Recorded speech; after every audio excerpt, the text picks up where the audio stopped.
কিচ্ছু করিনি। তোরা আমার ছেলেকে জানা বাঁচায় চলে গেছি।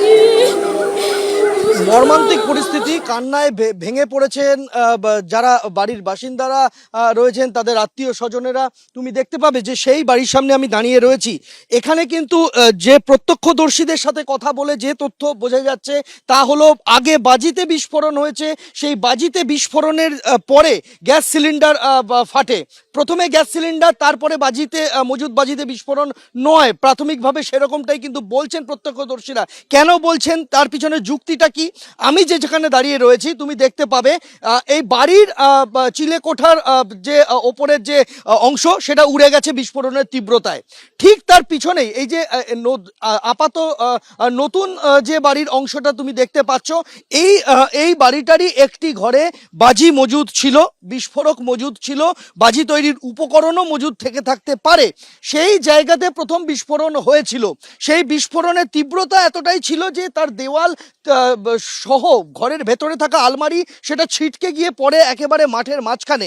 এই রকম পরিস্থিতিতে যখন ওখানে বিস্ফোরণটা হলো, বাড়ির রান্নাঘর হচ্ছে, আমার ক্যামেরা প্রতিনিধির প্রতিক্রিয়া তাকে দেখাতে বলবো, এই যে অ্যাসবেস্টাসের যে অংশটা রয়েছে এইটা হচ্ছে বাড়ির রান্নাঘর। অর্থাৎ বাড়ির যে রান্নাঘর, সেই রান্নাঘর এবং বাড়ির বাসিন্দারা যে জায়গায় থাকেন, দুটো জায়গার মধ্যে অনেকটা অংশের দূরত্ব থাকছে। অর্থাৎ গ্যাস সিলিন্ডার বিস্ফোরণ হলে তার আঁচ ওই বাজির জায়গায় পৌঁছবে এবং তার অভিঘাতে এখানে কিন্তু আরও ব্যাপক ক্ষয়ক্ষতি হবে, এই আশঙ্কাটা থেকে যাচ্ছে। এখানে যেটা প্রত্যক্ষদর্শীরা বলছেন, আগে বাজিতে বিস্ফোরণ হয়েছে, তারপরে গ্যাস সিলিন্ডারে আগুন লেগে থাকতে পারে, এটা অনুমান। এই যে ঘরটা দেখতে পাচ্ছ যেটার ছাদ উড়ে গিয়েছে, এটা ছাদ নয়, এখানে অ্যাসবেস্টাস ছিল, কিছু টালি ছাউনি ছিল। এই অংশে বাড়ির দুই বৃদ্ধা এবং এক বৃদ্ধ থাকতেন, তারা এই ঘরেই ছিলেন। এই ঘরে যারা বাসিন্দারা থাকতেন, এই বাসিন্দাদের মধ্যে দুজনের মৃত্যু হয়েছে এবং মূল যে বাড়ি, যেটা পাকা বাড়ি, সেই পাকা বাড়ির ভেতরে ওই 4 শিশুর মৃত্যু হয়েছে, এক মহিলার মৃত্যু হয়েছে। যেটা এখনো পর্যন্ত মনে করা হচ্ছে যে প্রথমে বাজি মজুদ থাকা বাজি এবং তার যে উপকরণ থাকতে পারে তাতে বিস্ফোরণ হয়েছে এবং তারপরে সেই আঁচ এসে পড়ে রান্নাঘরের দিকে। ফলে স্বাভাবিকভাবেই যে প্রশ্নটা উঠছে যে এই বিপুল পরিমাণ যে বাজি মজুদ থাকার কথা বলা হচ্ছে, সেটা কি শুধুমাত্র বাজিতেই সীমাবদ্ধ, নাকি অন্য কোনো ধরনের বিস্ফোরক এখানে ছিল? সেই প্রশ্নটার উত্তর একমাত্র ফরেনসিক বিশেষজ্ঞরা দিতে পারবেন। সেই উত্তর খোঁজার জন্য আজকে ফরেনসিক বিশেষজ্ঞরা আসবেন অবশ্যই। গোটা বাড়িটাকে এইভাবে বাঁশ দিয়ে ঘিরে দেওয়া হয়েছে, কর্ডন অফ করে দেওয়া হয়েছে, প্রত্যেকটা কোনায় কোনায় পুলিশ মোতায়েন করা হয়েছে। বাড়ির বাসিন্দারা তারা কান্নায় ভেঙে পড়ছেন। ইতিমধ্যেই হাসপাতালে 4 জন তারা চিকিৎসাধীন। 7 জনের মৃত্যু হয়েছে, 7 জনের মধ্যে 4টি শিশু রয়েছে এবং দুই প্রবীণ ব্যক্তি রয়েছেন, এক বৃদ্ধা রয়েছেন, এক বৃদ্ধ রয়েছেন।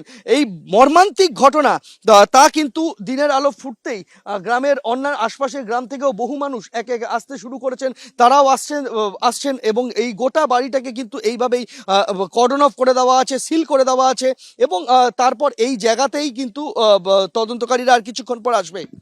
এই অভিযোগটাও কিন্তু আসছে যে সকলের নাকের ডগাতে এই ব্যবসা চলে আসছে 8-10 বছর ধরে এবং এই চন্দ্রকান্ত বণিক এর যে বাজির ব্যবসা তার পরিচিতি বহু দূর দূরান্ত পর্যন্ত।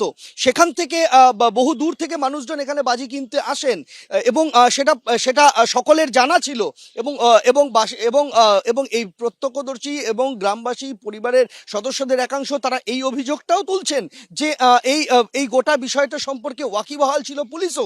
এখন প্রশ্ন হচ্ছে যে সবাই যদি ওয়াকিবহাল থাকবে তাহলে এখানে এই কারবার চলছিল কি করে? আইনি নথিপত্র কি রয়েছে, আইনি কাগজপত্র কি রয়েছে, যা প্রয়োজনীয় অনুমোদন নেওয়া দরকার তা কি আছে? শব্দবাজি তৈরির ক্ষেত্রে আমাদের রাজ্যে কোনো ফায়ার লাইসেন্স দেওয়া হয় না। শব্দবাজির তৈরির ক্ষেত্রে আলাদা করে কোনো যে ফায়ার ক্র্যাকারের যে লাইসেন্স তা পাওয়া যায় না আমাদের রাজ্যে।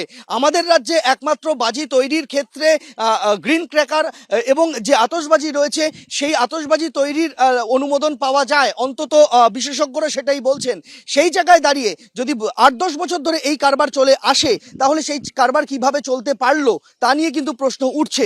তার কারণ বিস্ফোরণের তীব্রতা যা দেখা গিয়েছে, তাতে ঘরের ভেতরে থাকা আসবাবপত্র সেটা ঘর থেকে ছিটকে গিয়ে পড়ছে মাঠে, এবং বাড়ির একটা দিকের দেওয়াল পুরো জানালার গ্রিল সমেত উপড়ে পড়ছে এবং ছিটকে গিয়ে মাঠে পড়ছে। বাড়ির একেবারে ওপরের যে চিলেকোঠার ছাউনি সেটা উড়ে গিয়ে মাঠে পড়ছে। পাকা বাড়ি, কোনো কাঁচা বাড়ি নয়, অস্থায়ী বাড়ি নয়। এই ছবি কিন্তু আমরা দেখতে পাইনি। এর আগে যে বিস্ফোরণগুলি হয়েছিল বাজি কারখানায়, সেক্ষেত্রেও কিন্তু দেখা গিয়েছিল এই ধরনেরই ক্ষয়ক্ষতির পরিমাণ, প্রাণহানির ঘটনা। সেখানেও কিন্তু নিষিদ্ধ বাজির যে ব্যবসা, যে কারবার, তারই দিকে অভিযোগ উঠেছিল এবং শেষ পর্যন্ত তদন্তে সেটাই উঠে এসেছে এখনো পর্যন্ত।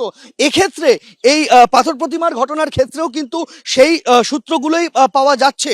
যে জায়গায় দাঁড়িয়ে আজকে ফরেনসিক বিশেষজ্ঞরা আসবেন এবং তারা গোটা ঘটনাস্থল ঘুরে দেখবেন এবং কিভাবে এই বিস্ফোরণের ঘটনা ঘটলো তার উত্তর হয়তো পাওয়া যাবে ফরেনসিক বিশেষজ্ঞরা আসার পর।